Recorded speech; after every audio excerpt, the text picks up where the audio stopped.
Reality isn't something you simply bump into. It's something that gets made. You've heard versions of that before, but Federico Faggin's recent interviews give it teeth. His quantum approach to consciousness doesn't treat the world as a fixed backdrop with mind sprinkled on top.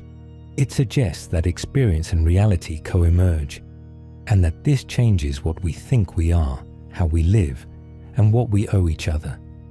In that frame, we're not just biological machines pushing atoms around. We're living fields of energy and meaning, constantly translating the unknown into the symbols we call matter. And once you take that seriously, physics can't pretend to be ethically neutral. Observation has consequences.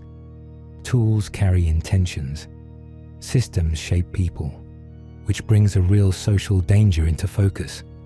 The same algorithms that can educate and expand the curious can also pacify everyone else, rewarding compliance, outsourcing judgment, and slowly eroding intellectual independence behind a smooth interface.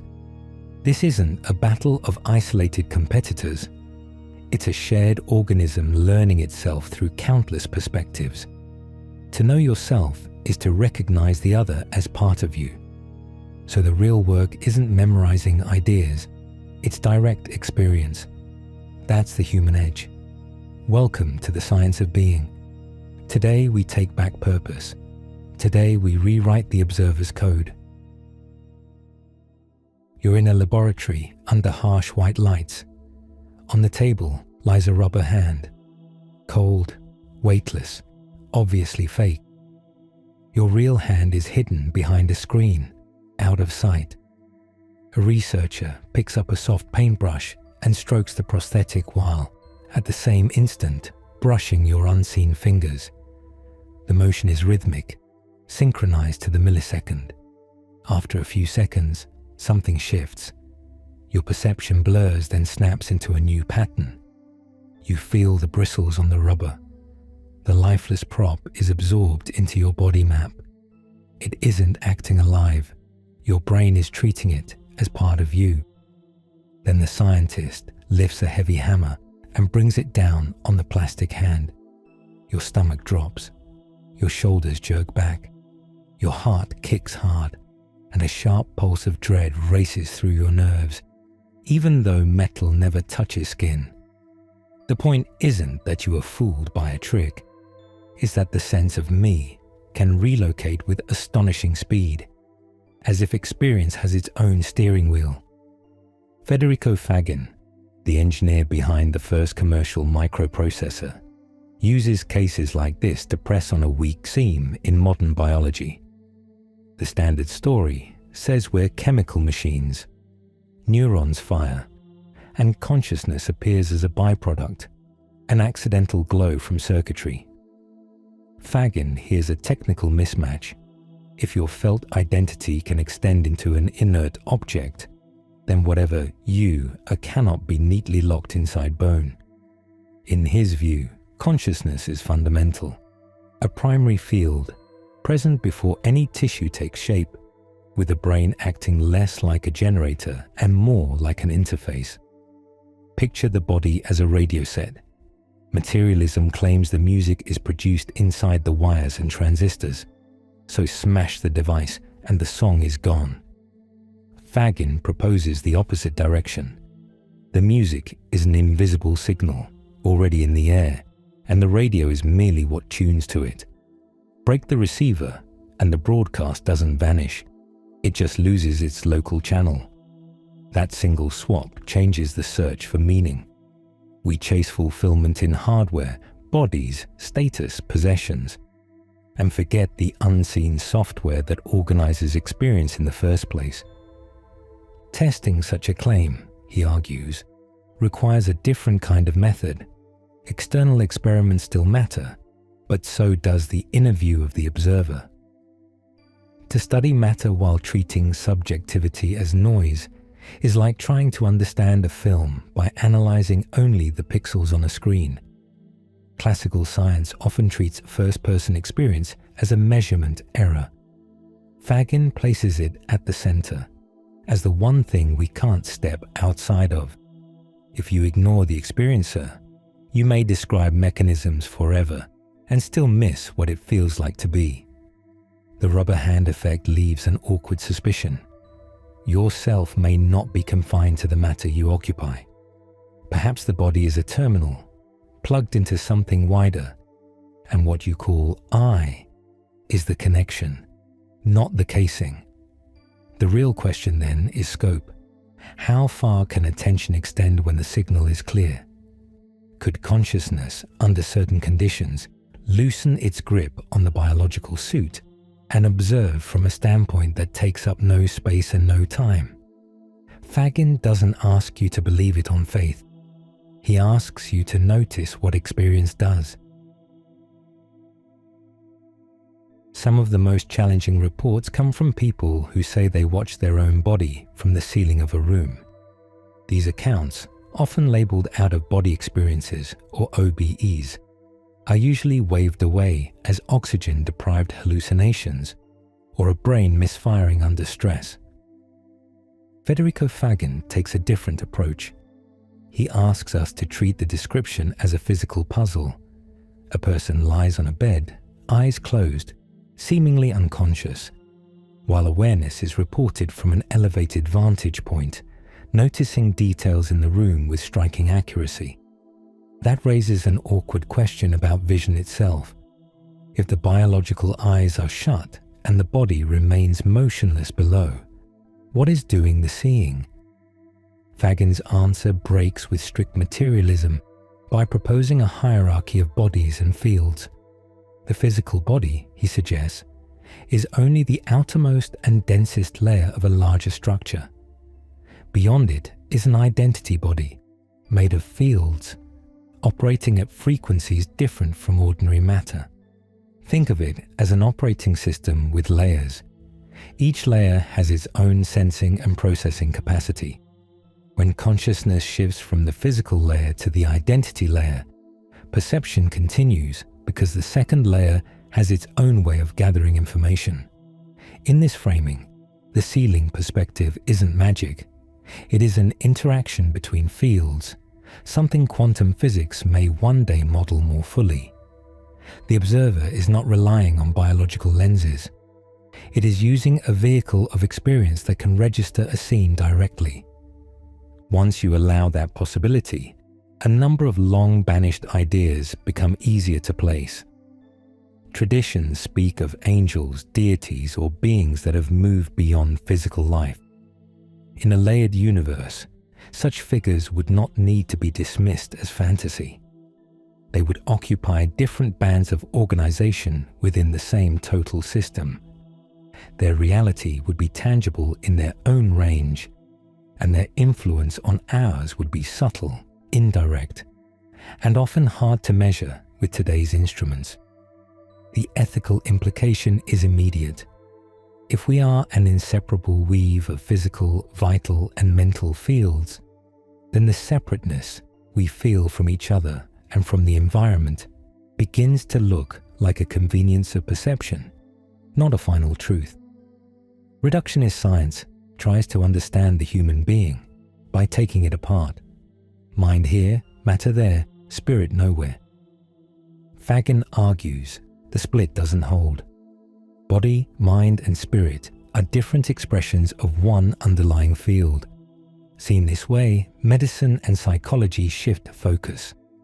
Unusual states of consciousness are not automatically treated as faults in broken machinery. They can be approached as moments when the observer regains access to higher layers of its own structure. The world of space and time remains the stage where we act, learn, and relate. But it may not be the cage we assumed it was. And this is why Faggin insists on combining outer measurement with inner investigation. If experience is part of the apparatus, you cannot exclude it without distorting the result. The task is to refine attention, test perceptions against reality, and remain honest about what you can and cannot verify. OBEs may not prove every spiritual claim, but they do press us to ask better questions. What is the observer, Where is it located, and what might it be capable of in the end? The reality we inhabit makes more sense if we distinguish two layers of identity operating at once. At the surface sits the ego, which Faggin treats as a biological errand runner. Its job is logistics, keeping the body safe, scanning for threat, managing hunger, status, and fear. It experiences life in a narrow linear strip, chopping the world into separate objects and separate people. From that viewpoint, existence ends at the skin, and meaning is reduced to outcomes. The ego can coordinate experience, but it cannot read its deeper purpose. It is useful, but disastrous when it claims the whole story. Above that administrator is Seity, Faggin's term for your deeper, enduring self, a field of consciousness that isn't confined by space and time. The ego may glimpse it, but cannot contain it. Imagine a diver moving through a dark ocean. Seity is the diver, the one with intention, direction, and understanding. The ego is the suit, sensors, valves, oxygen tanks, and pressure seals, built to function in dense matter. Trouble begins when the suit mistakes itself for the pilot, turning survival routines into a life philosophy and drowning out the inner navigator. Reconnection starts second you remember who is wearing it. In this model, each human life is a unique quantum equation that Seity sets in motion under specific conditions. Biography is not an accident. It is a deliberate simulation designed to extract insight. The equation is launched into matter with different parameters each time: body, culture, talent, constraint, conflict. So consciousness can observe how it behaves in varied environments. Reincarnation, then, is not a moral scoreboard of rewards and punishments. It is a learning cycle. One lifetime is too short for a vast identity to explore all possibilities. Many dives are needed to know itself fully. That is, the story repeats never identically. From here, the nature of evil and suffering changes. Faggin argues evil has no independent substance. It is the absence of light, the lack of understanding at a given point in awareness. Pain is not a bug in the universe, but an evolutionary function, a sharpening process that reveals what comfort keeps hidden. He echoes a Jungian reading of the Book of Job.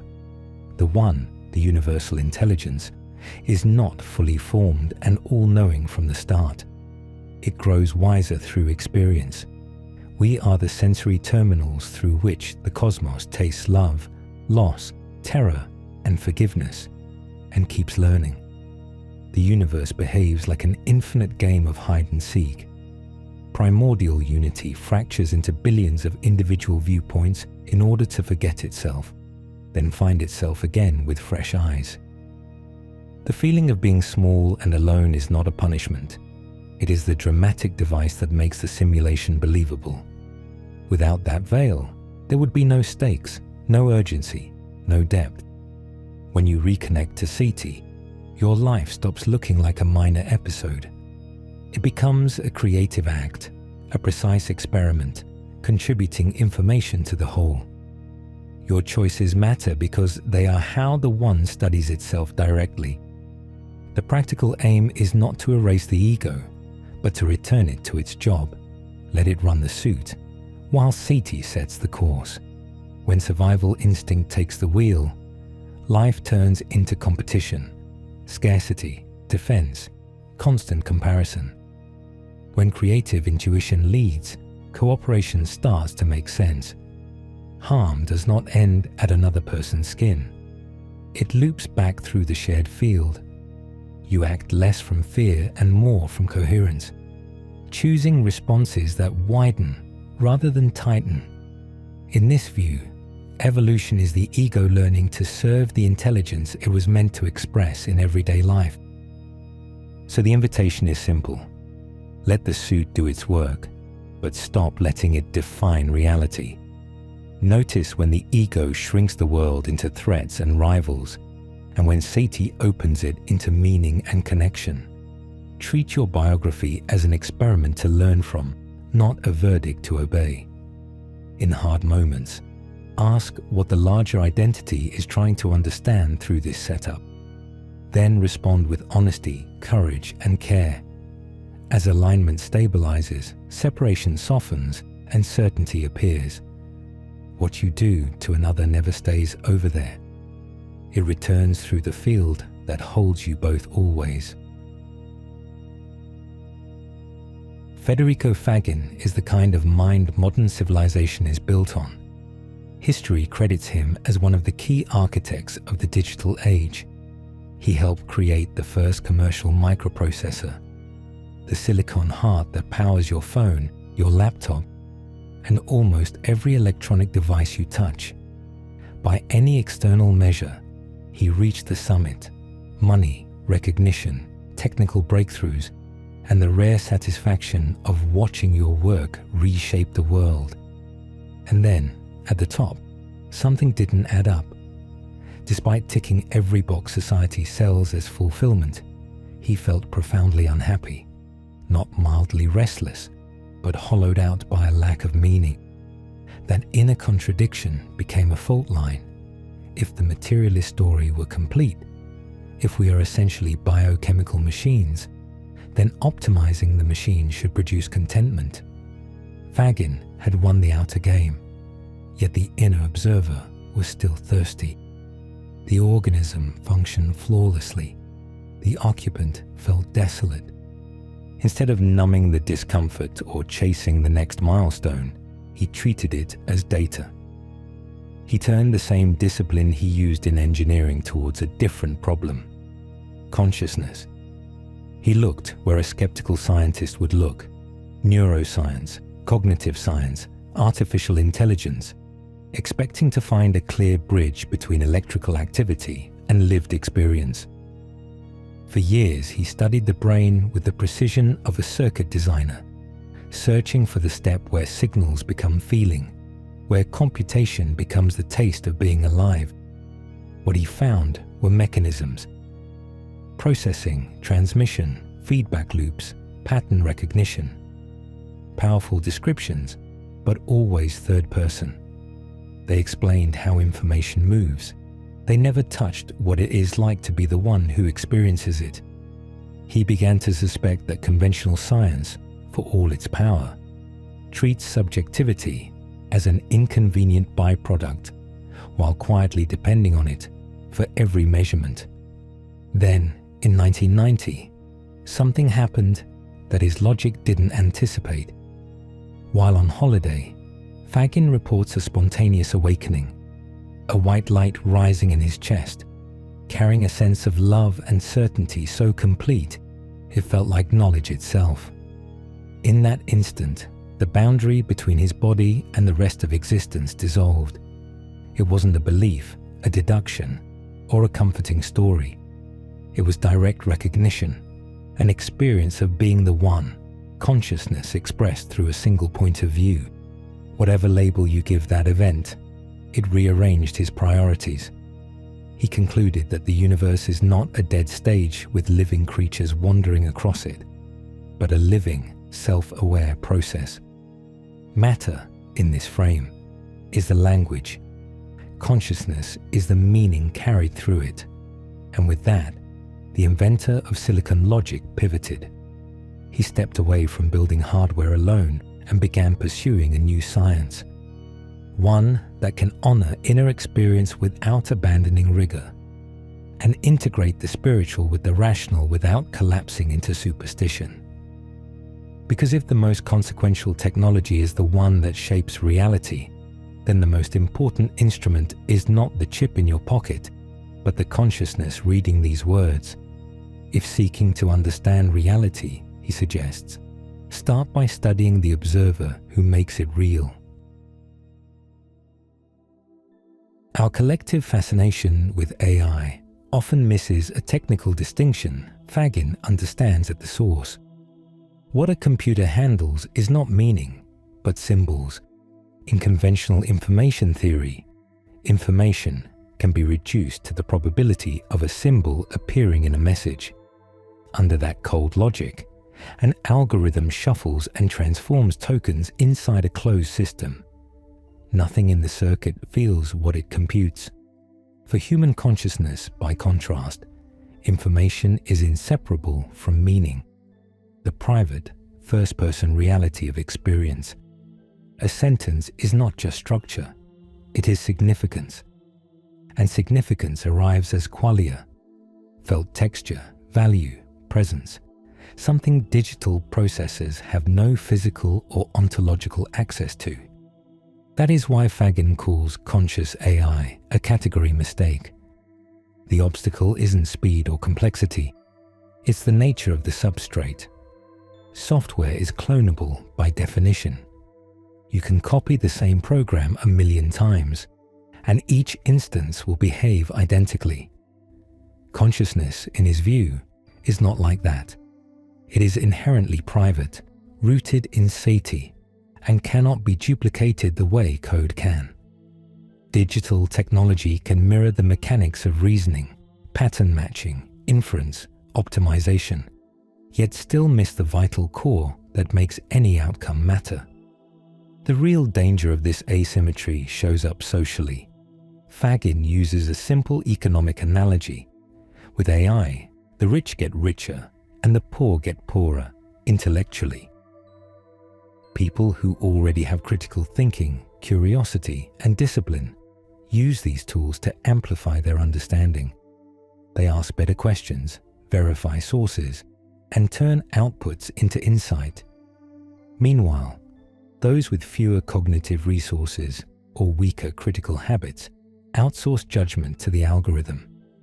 Over time, they lose the little autonomy they had, becoming easier to steer because the machine offers fluent answers without providing inner comprehension.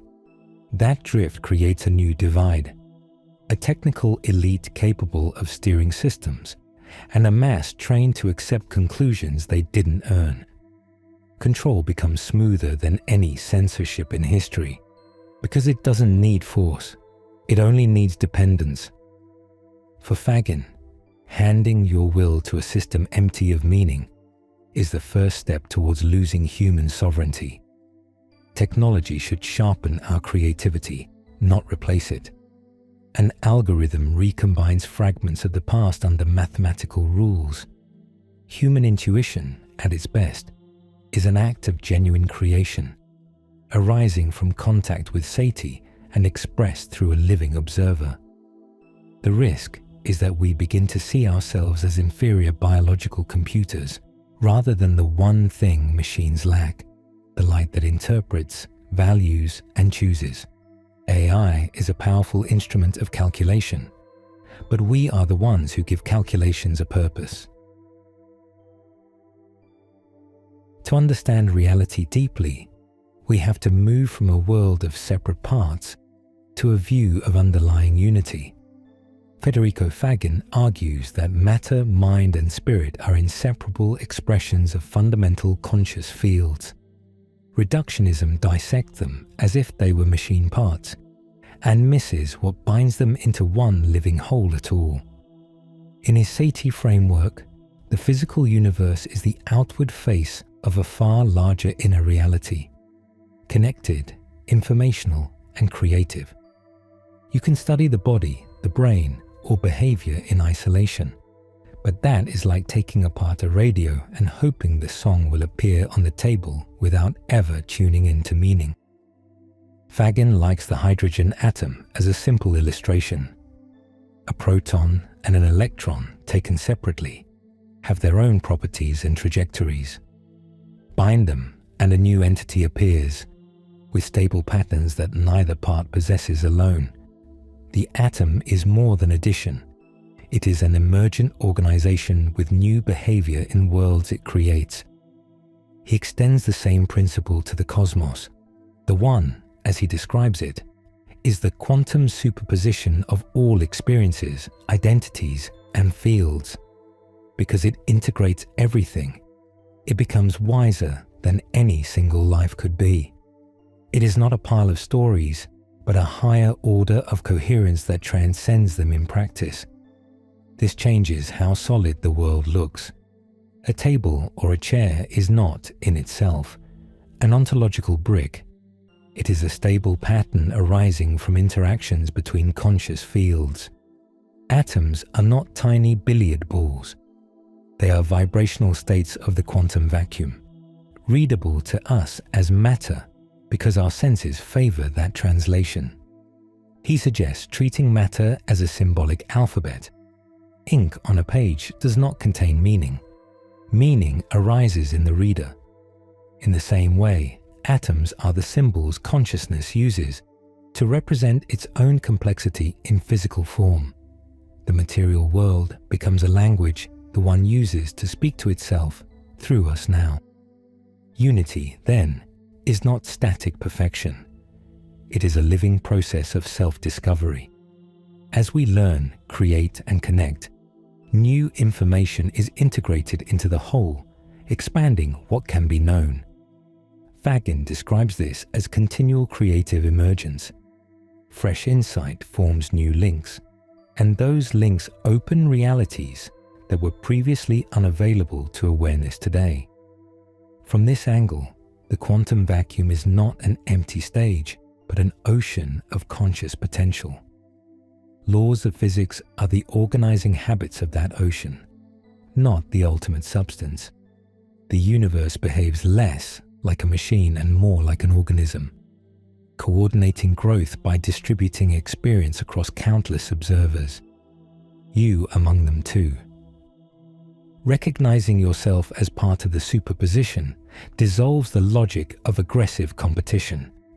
If matter is symbolic and consciousness is primary, the boundary between me and other loses its foundation. Diversity becomes the way unity learns. The ethical consequence is practical. Cooperation is not idealism, but accuracy, because harm to another rebounds through the field. Faggin's proposal tries to unite rigor with the depth that mystics have long pointed to. It doesn't ask you to abandon science. It asks you to expand what counts as evidence by including the observer. That shift lays the groundwork for the next human leap, intelligence in service of cooperation, rather than ways to dominate. Seeing ourselves as inseparable fragments of the One changes the posture you take towards life. The prevailing scientific story still frames existence as a mechanical contest, survival of the fittest, competition for scarce resources, individuals pushing against an indifferent environment. In that frame, success means winning, more territory, more status, more control. Faggin invites a different baseline. If consciousness is fundamental and we are expressions of one living field, then ruthless competition stops making sense as a guiding principle. Cooperation becomes the more accurate law of nature, not a sentimental add-on. Winning shifts from domination to contribution. How well you help the whole system thrive, because you are not outside it. That shift has an immediate ethical consequence. If I want to know what I am, I can't treat other people as background objects. I have to understand them with the same seriousness I grant myself. The separations we feel, my life, your pain over there, are surface effects of limited perception. Beneath them is shared identity. In this structure, empathy isn't just kindness. It is a way of investigating reality. Helping another person doesn't merely improve the world out there. It strengthens coherence in the field you participate in, which returns as clarity, stability, and meaning. From that point, fear-based living begins to look like a misread. Isolation becomes a habit rather than a truth. You move from guarding yourself against the world to recognizing yourself within it. And that recognition marks a genuine evolutionary step, a species learning to operate from harmony rather than reflex. Faggin also reframes the feel of existence. life becomes less like a grind and more like an unfolding adventure, an inexhaustible source of new depth. Reality is not a closed room. It is a door that keeps opening onto further layers, revealing aspects that were invisible at earlier levels of attention. There is no final endpoint to discovery, because the act of learning creates new connections, and those connections create new terrain to explore. It resembles an infinite game of hide and seek. Consciousness conceals itself in form, so it can rediscover itself with fresh astonishment. The more you understand, the larger the unknown becomes, not as a threat, but as a promise. The culmination of this path, in his view, is an honest integration of science and spirituality. We don't abandon physics, we validate it. But we also stop treating inner experience as an embarrassing leftover. We study the laws of nature while exploring the deeper states of the observer. When those two strands meet, the human being can move beyond automatic impulses and act from Seity's creative intuition. Less reactive, more deliberate, more aligned. In that alignment, destiny is no longer something that happens to you. It becomes a creative act you participate in consciously. Life reveals itself as a sacred experiment in self-knowledge. The one experiencing itself through our eyes, our relationships, our choices. And in that experiment, cooperation isn't merely moral. It is the only path that matches the structure of reality itself. And that concludes our video. If you enjoyed the content as much as we did, don't forget to subscribe so you don't miss a single episode. Leave a comment below. We'd love to hear your feedback and suggestions for future videos. And don't forget to turn on notifications to stay up to date with all our updates. Thanks for being part of our community. See you in the next video.